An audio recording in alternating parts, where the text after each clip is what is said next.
Let's move on to our next topic, RB3, which is all about a new trailer that came out. This is, I want to say Trailer this is one of news. the Okay. first things that came out of, I don't know if it came out of CinemaCon, but either way, Lionsgate is trying to promote this movie like crazy. I'm sure they're going to be fully behind it, pushing everything they have into it. But RB3, you wanted us to react to this trailer. Yeah, if we What's want to, the movie called y'all. again? Huh? What's the movie called again? Sunrise on the Yeah, Reaping? yeah. Yes. This is for Hunger Games: Sunrise of the Weeping. 2 minute, 20-second trailer just Okay. came out 12 hours ago. Gotcha. And yeah, this is for one, I gotta say preamble to this too. Lionsgate Hunger Games marketing has been brilliant because if you go to the Hunger Games YouTube channel, they're still doing it. But this past week, they've been streaming all four Hunger Games movie nonstop on YouTube, like in anticipation. And in between each movie, they show like a new clip or a new trailer for like the Sunrise of the Weeping thing. I've been tapped in because I love Hunger Games and I got to really revisit it and love it even more. Like, as they're doing this stream, I was watching it nonstop and it's been great. So I'm very excited for this movie. And yeah, if we want to tap into the trailer, y'all. Yep. Yeah, let's do it. Let me pull it up. I think I have it pulled up already. So All Sabrina, right. do you have it? Mhm. All right, let's do it. All right, I'm gonna count down. 3, Count us down. 2, 1. Love the colors. Abernathy. I bet I know a thing or two about you. Forgot he was You in love this her movie. and she loves you. Okay. See, this is what they love giving the white boy a little On your a black chick to really show he's a good guy, not racist. Oh, that was cool. Oh wow. Karen Culkin. Karen Come on. Culkin. Oh, Look at this A-list cast. No idea. Jesse Plemons. Yeah, I'm seated. Twice the number of tributes. And this is 50. This is 50 people competing in this one. Could save your life. yeah, it's the 50th Hunger Games. Yeah. You're brilliant. Or sorry, 24 contestants. 24 contestants. 50th Hunger Games. Oh, Fanning. Think about the games having 100% more competitors than usual. From what I've seen, they're 100% stupid as usual. President Snow has all the power. Why do you submit to it all? If we can stop the games, we can stop the capital too. The arena Calvin wow. Harrison Beatty. Jr. killing machine, Holy crap. Yeah, That is Beatty. but all machines can be broken. And this is Wireless. Go out there Yeah. and make Crazy. them remember you.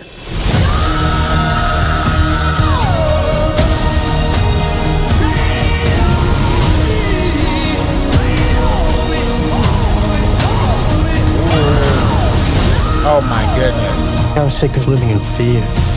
Just surviving.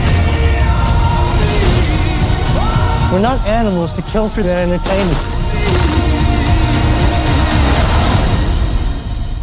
If you disobey me, we shall open the bloodbath with the longest, most drawn-out death your people have ever seen.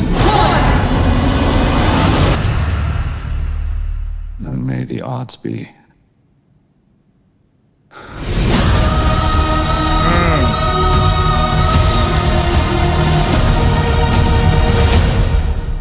Oh my word. Oh Yeah. my goodness. Whoa, that looks insane.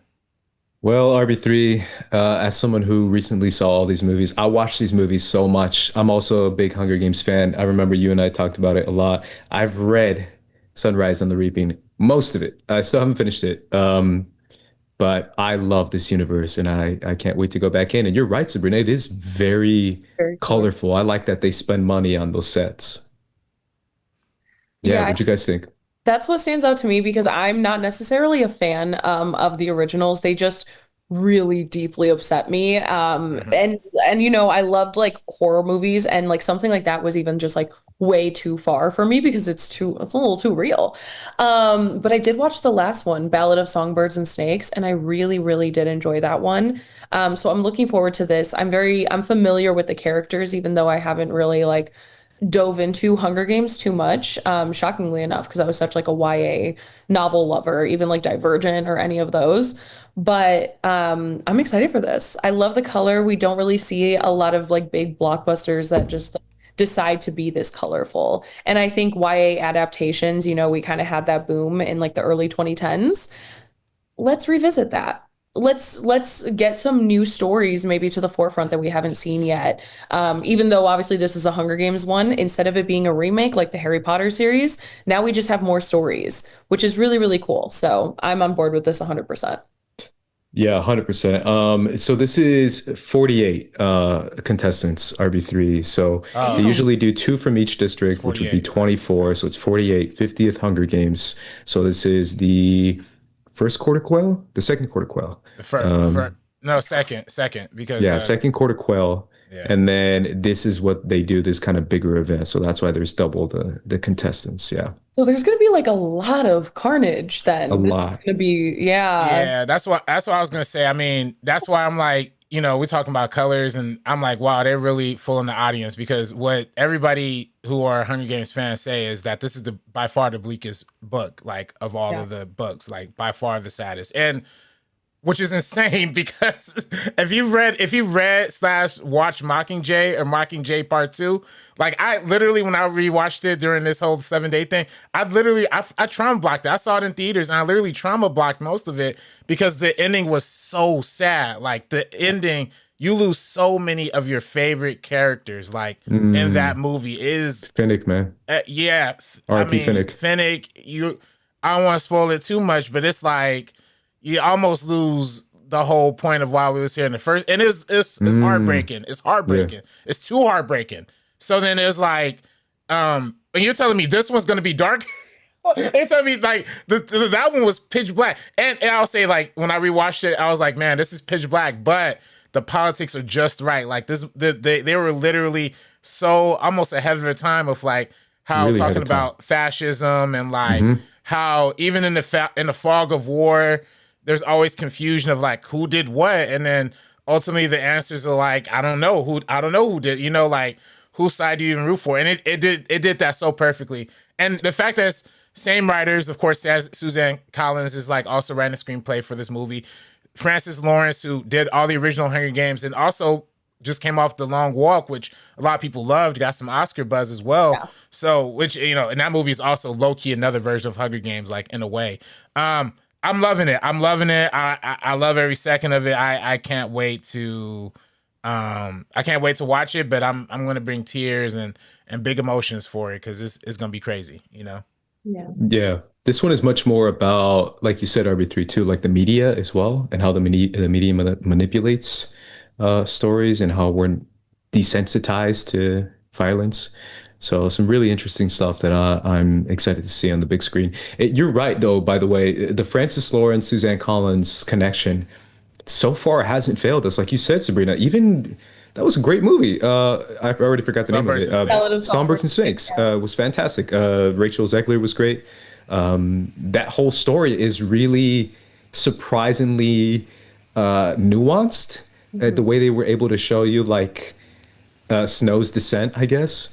It wasn't, super mustache twirling as a lot of people thought it would be, and it was really well done, I think. So, yeah. Yeah, and then we actually see the new President Snow here. Yeah. With Ray Fiennes, he looking Ray Fiennes. mad evil. Evil. Yeah, I mean, you already know. I mean, we it's funny. We have three different Snows. Yeah, from Donald Sutherland to the guy who was in Sunbirds and Snakes to now Ray Fiennes. Yeah, we got them all ages.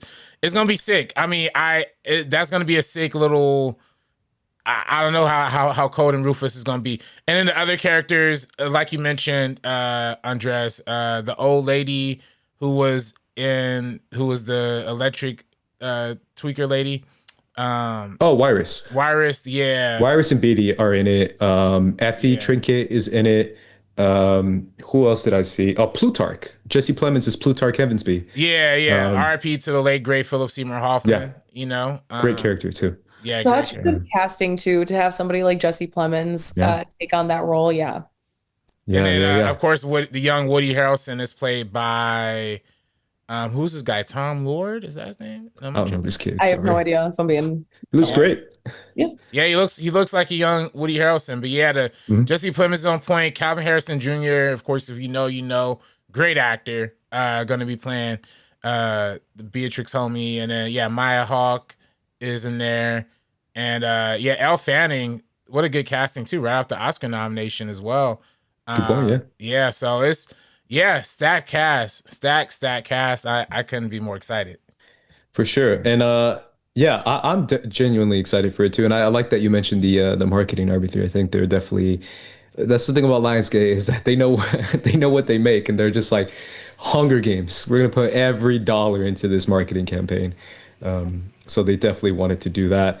It's really cool. Honestly, even like going back just because now from hearing you guys talk about this, I'm learning a little bit more about this story and what it represents and everything like that.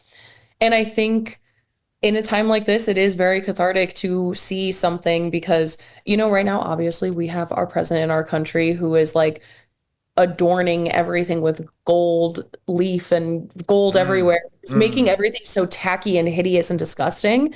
And to kind of see all of that colorful stuff and how the media is going to portray something like this. Even going back to something like The Long Walk, when they're saying like, oh, like, thank you for your service, like everyone's cheering you on. And meanwhile, they're going through some of the hardest things in their life. So I think that juxtaposition is really, really cool. And that interests me a lot more even. Yeah, and when the book came out, Sabrina, what was really interesting is I kept hearing, and I was trying to read along, but again, I fell off.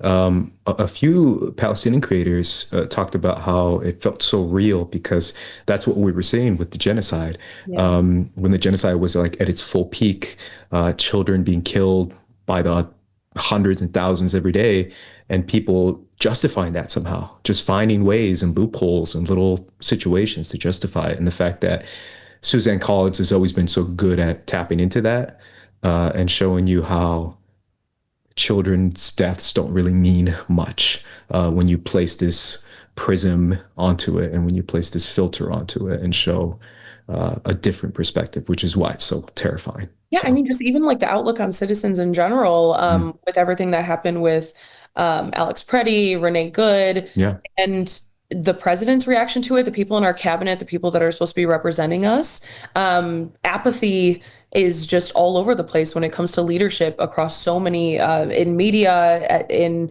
different countries, our own country. And so that's why it's like something like this, it is so relevant, something like the other Hunger Games films. And that's why I think at the time, like I was just kind of like, dang, this is a lot. yeah, But now I also just find it to be really important to kind of be taking those stances, especially with the last film having someone like Rachel Zegler, who throughout all of her media tours and everything doesn't stop sharing just kind of like where she stands politically and just constantly engaging with the art that she's making, whether it's something like Evita or the last Hunger Games film.